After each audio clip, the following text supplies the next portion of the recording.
c'est tatouage zine. C'est quoi? Ya nyereka kwanza kwanza. Oya genre ya mbere ni inye. Ya kabiri. Sina ukano.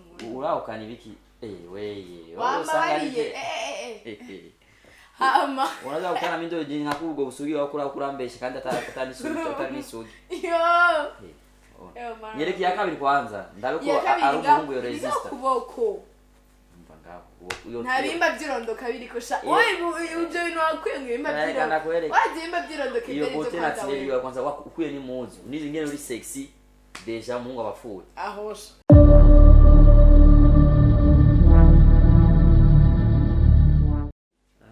Paris. Mezenez. Nego ni ba. Na primes. Net tashi. Okay, kufise umunezero no munsi nibiki. Wapi nabyise neza gusa.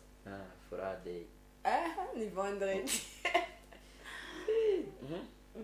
Nakwibaritse. Numbaze ngo wabikuye ngo wabibwiye nande wowe unyishure. Ugashabu. Wowe unyishure gusa singene gusa kwa naje n'urusaku w'amana. Ahosha. Bambye ngo risugi. Uko vierge ngo wambwiye. Nawe usagara hari rito. Kigwanda kuzi nigeza guharira nye. Rero mwishimisha umitwe mukomengo. Ibyo rero wabikuye mu bisa ayabana ndakubwije kuri. Nawe uronera urushinge ayabana bakanyemeza kuri vierge. Siwezi nikabitika. Tugenda na dupime. Hama dusanzwe utari sugi. Inzoga yahe. Tugungura amakaye. Inzoga naje ndazigurira. Oya, usanga atari ibyo bisanzwe n'ibyo shangura. Wakumbwira basi bari kuba n'ubwato. Ubwato ibyo bito. Ubwato gusa so ndabuza. Shaka ubwato bwawe. Twemererane gusa niba twandikirane sanzwe utari uri sugi nigenda kwibona. Sanzwe uri sugi sawa, sanzwe utari sugi nabwira icyo uza kuba. Sikawererwa ku murango. Mamanga. Ye umunani nzoga no burerwa gute. Meni ibyo rero byemererwa n'ibyo wowe n'ukuri. Kuri nibyo rero ego je mubagana. Nyereki izari kinyemeza kuri sugi. Icyemeza? Neka sha. None uhaririza je ari je niyitse. Franchement. Kiragira wowe turakira y'abajama. Ku muvyeyi wawe no ujya kumwamubaza yombwira Mubaze from. Ndagomba amasaha usohoka mu ijoro kagaruka ugataha mu gitondo. Umbwira kuri sugi. None gasha gusohoka bituma bica bipfa byose. Hano muhora muca. Ni mucanze. Oya shaka uka. Oya shaka en fait umuntu kuba vierge canke nabe vierge ne bisigura yuko ari kubera sohoka cyangwa umubonana n'abantu babi gusohoka. Wenyemeza uyo muhungu mutsohokana ijoro ryose akemera ko hanze n'umuhungu. Ni bagasohoka n'umuhungu. Jende mu bantu ba mbere Jean. Je nsohotse ndigurira. Sohoka afite amafaranga yiwanje. Nawe ndibazira urabizi sindakwibutsa umunsi. Sindakwibutsa umunsi. Wanguriye moya uko ndanguriye zibiri francs. Kandi nanyotewe. Mais après urazi ko wasanze imeza yuzuye. Bisigura ndafise amahera shushu ndagura ndigurira inzoga je nisingene umuhungu usigara nta mutipe muri kumuba abatipe bose maze gusohokana bo ndafise umushushu kandi mwiza sana mbona nakuzi ndamukunda nakuzi kandi arandi sasa amaze nani tuzinanye turamenyana kwanza kugira ngo umumaze kwa bea mtu ananijua basi kandi rero ntumaririza urakwamariza nabonera urushinge sinovyemera kama wewe uko vyeje nalikwani yo nakwisabye mana ndamusi wanzinduki nakuzindukiye gute wowe kuranyemeza ko uri sugi amatwi ansumira ufise tatouage zitatu ni igikiro cyombwira iyo tatouage zitatu aho ufise kandi mu bihimba vyirondoka none si ibyo nyene kuranye kandi ibihimba vyirondoka ivyari ivyo wowe umenga warasimvye amashuri genre ibihimba vyirondoka urabizi ho n'ivya ile fasi pama ile fasi mimi na tatouage kule sasa watakutia tatouage karibu yapo hiyo mwanaume gani atakuichiki hata hiyo mwanaume sio pede ngoyo niko na tatouage hapa mfise tatouage aha nunga kumugongo iyo nga iyunga wayibonye hewe nabibonye umuntu akuzi niyo yabimbye kwifise umuntu niba muri wa muntu wabwiye ngo arakuzi n'umugabo w'umusheri wawe sa fait sohotse neza kwambara jupe iyo siko kwambara gushika ngaho none fashion shay fashion iyo yasema ngo tingo ko vieje mimi nishabipinga jumta atakupiga tatuaje hapo karibu ya sitaacha kuvala nguo tugani bibe kwanza kivyango ukienda kufanya tatuaje alafu mimi nikutikie uende hivyo amen uri kwa uri gisudu aragashaba bandi barahumu iswamini kwa mwanaume na anaweza kondisio sana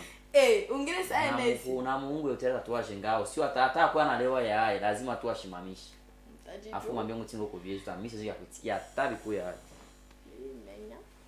birikinyemeza kandi nizo tatuaje ufise nakubwiye ko ufise tatuaje hejuru kuboko era kwanza ngene uteye kwanza ari Mungu yo kubona utambaye amakaka kwa genda ivyo bintu ndo navyonze Mungu yogira tatuaje mwene izo amanagire ni byane kwanza no kumubiri wiwe n'umuhungu wanyereka kwanza iho nyene kwanza yunga ndayifise zaira iho nyene kwanza ubunyene bimaze kwanga ushaka kugira mu bisanzwe en fait ingore ni harirega nimba hari aba professionnel n'abantu baza mu mwuga gusa kwera baba bazi ngo hari bishasha aba professionnel bameze gute aba professionnel mu bisanzwe bakora akazi kabo bahejeje umuntu akabahemba bakagenda nibisigura yuko every time umuntu ahejeje akazi acaruceza reka ndakwe niyo mu professionnel yaraciye muri mu waroko ava kwa mu professionnel yaragira ngira ngo peut-être ni wagende kunyene oyaha Jabana bose nagenda hura nabo bagira bashaka tatouage.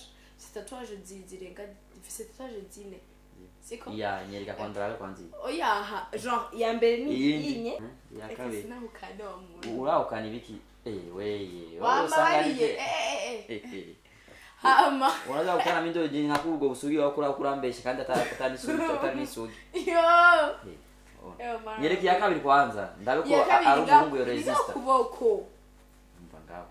Ntabimba byirondoka biriko sha oyi uje bino wakwiye ngimba byirondoka wajimba byirondoka ibyo bote natsiriye kwanza ukuye ni muzu nizi ngene uri sexy deja mungu abafuwe ahosha je nyine kwa nagukoze ko ngabyanze sasa namwambia ko sasa kudanganya nini bajuru kimana sinaga kumusozi gamana ndondumi ya kabiri ngakuboko nga ya gatatu iri ku mugongo sawa iyi hapa sasa nyemeza rero ko umuntu yotera iyo nga anye genre inye nambara kesha majupe abantu bamaze kwibona ni sohotse mbaye jupe sasa abantu bamaze kwibona umuntu yateye tatouage yambara ibiki wambara bijya muzu zakira bafukanga cange wa oya yarambaye muzu zisanzwe fait wewe kwanza yitwa Ivan no muri Kenya uwarino rero niyo ngiyi tatouage iyo nga wamaze kunyemeza ko uyo muntu yagute yari umuprofessionnel muri Kenya mbara muri Kenya yitwa Ivan umujama umujama wewe abantu bose n'abajama wawe oya en fait n'umujama kubera premier moment umaze gukora ni bikogwa genre ngo madame ronde pas ndakeneye zini tatouage ni ibintu bisanzwe sawa inayi ikatuvyihoza iyo nga kugisusu ufise nga mukama w'ikigo umuntu yaye guteye ndati kuko ndamusuzi nanye shaka kumbira kuri sugi gute ko mabere none irege ivyo nibisa ikibazo natuzagiye nashobora kuba nkunda amatatuage mini bisigura yuko genre ko ntakaza agaciro canke konce ndamwe ibintu bitaba nigiki tumushira tatouage signification yaye mu migenzo y'ikirundi kuri wewe tatouage signification ba mu migenzo y'ikirundi premièrement ntabirimo ufite tatouage mu migenzo y'ikirundi uburi kintu genre umva chataye valeur n'ibyo chagash ibintu nk'ibyo onye kwera abantu bakera bari bameze jengene kumenya gituma washyize jinashize ko kwera premièrement ndarikunda kandi jewe imigenzo y'ikirundi I don't give a fuck first kandi uri umurundi kazi nindakubwiye ko ndi umurundi kazi uri sûr uri umushinwa kazi nawe nuzi nationalité yiwanje tubyihoze tatouage nubito ko ari symbole ni symbole ya le symbole d'amour symbole de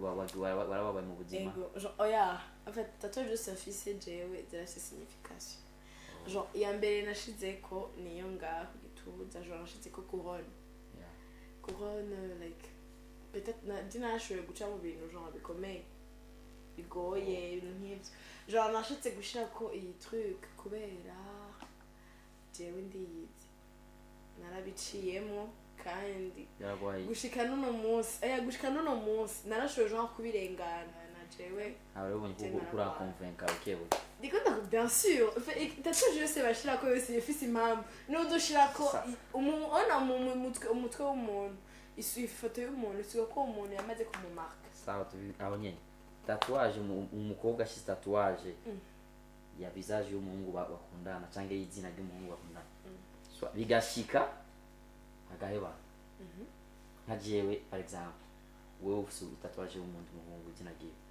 ugaheba niyo mukobwa tukaja hamwe je na muri groupe uza ko je byogira ndio mbabaza mbonye tatouage tatouage mu bisanzwe jewe sindigena nshaka kwizana ry'umuhungu ku mubiri wawe urakunda rero ko wavuga ko tatouage ariko nashaka tatouage ari signe d'amour ndamaze gukunda kandi signe y'urukundo kwerekana ko umuntu mukunda ni cyo kuvaga umushike ku mubiri wawe arabanda afise urukundo ego nivyo ndafise umugenzi wanje umuntu wose basohokana wose aguma shirako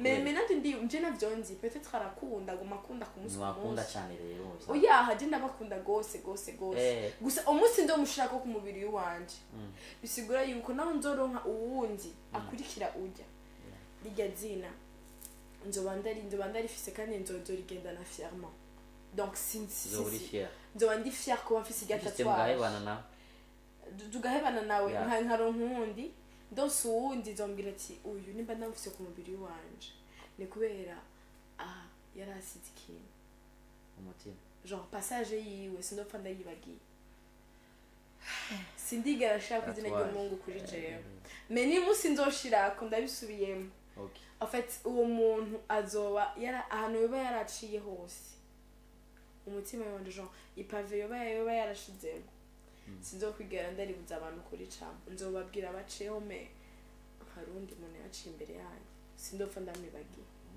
mumaze kumushira ngaho kuri tatouage zako kandi shaka gushira ngaho ni bya ntukinisugi rero kurambesha ivyo nibisa kumanda byo kwivyo bidasa nakubwiye nawe ne rushinge sinovyemera kuri sugi megasha abantu baragoye asa igadoga ndakubwire rero none uratse umuro wiyumvira wasiko yafise ingaruka mbi iyo tatouage umaze gushira tatouage ingaruka mbi zamatihari maranumva ingaruka mbi zazo ama cancer unasanga yiturira kubera tatouage iveko bon birahari me gusa je ndabishize ko bambara byiyumvire kandi mba ndabishaka ba uri ready iza kuba cyose kerdi kama kwishaka biro babaze no vuga na wabishatse hari ikindi kintu uvuga abavyeyi bacu abantu bakera abonye uzanye umukobwa afite tatouage imitwe yiwabo acahaza indi zina ikindi kintu wari wumvira ko byaho uronka n'umuhungu antwaye ku bavyeyi yomwegera kandi umuhungu ankunda nandi ndamukunda cyo tuba byisambura relation yiwacu ati kibazo gihari mu bavyeyi bacu sana barakunda ibintu bya kera genre nivyo bahereza cyane agaciro siko gusa ikintu je maze kubona genre umuntu amaze kugukunda tu ari umutipe yamaze kugukunda ukaba ufite n'amafaranga uri umukobwa nawe byera umazokwanga ndakurahiriye ni ukuri kw'Imana ukazoba iwanyu mufise amafaranga ugakunda umuhungu ugeze iwawe nawe umazokwanga umva rero igihe hari genre gukora igihe hari gusa tu umudada soka hanze urondera akazi ukore urondera ubuzima bwawe bw'ejo umutipe wose muzokundana peu importe nawe uzo buri mu azogukunda tu baturafise inoti ziwawe none mama wazokwanga gute kandi ushobora kuriha genre ushaka kuriha loyer ushaka kuriha amatara ushaka kuriha umusanze mufata neza umungu nawe bumfata nabi ari imenya gusa ufise amafaranga none gasha umuvyeyi yokwanga gute umuvyeyi yokwanga gute sa ni igiki cyo twokora cyo tuma tubakura ayo ma ideologie abavyeyi bacu bogira ubona ko naho ngo bafite tatouage cyati ko ari passage y'ubuzima yaciyemo yo kwiratira pari kumwe n'umuhungu wabo cyangwa ari umuhungu akeneye umukobwa ivyo vraiment nzo ushobora gusa jewe kuri wewe kuri jewe nkaje ndagusaba basi kwa mama wanje nkagutware bana nta tatouage yanje yobo abavyeyi urabazi ko baperereza none baperereza gute mbazo nyambere muzo rengo arabe amatitaje ndafise yosaba n'umuntu akaresha nimero yiwe akabona n'amasitati we n'uziminze aba bazazi b'amasiku bashaka kuba bashaka kuba ikinge generation ya WhatsApp yabaza aho muvyeyi agasaba WhatsApp GB yiki nenda kubaza mama ndakubaza par exemple we mama yakubwira ati kamuga muhebe kandi mukamuhebe kubera iki bitoba umva mama uzoshira mu nzu la première dame la première oyi sigura yuko we rero we n'amaherezo oya niyongirira shwa mugabo arafise mu ruhara kandi uratwo ukaduhura rero n'umuntu genre afise tatouage uzoca umuheba tena defise zine mpeba none kibazo nurabana gwanje careka kwivugisha amajambo ndambwira mama ndamtelefona mama wewe uranyemeje ko uri insogi bien kandi namutatuwaje ufise turekane nimbusha by the way nitwa Paris cheni twa dialo hama nkabashimiye Tarsis Minister aho ku kiganiro mwagize nkebutsa kandi abafanzi bacu likinga subscribe no ku sharinga murakoze cyane Paris thank you next time okay ciao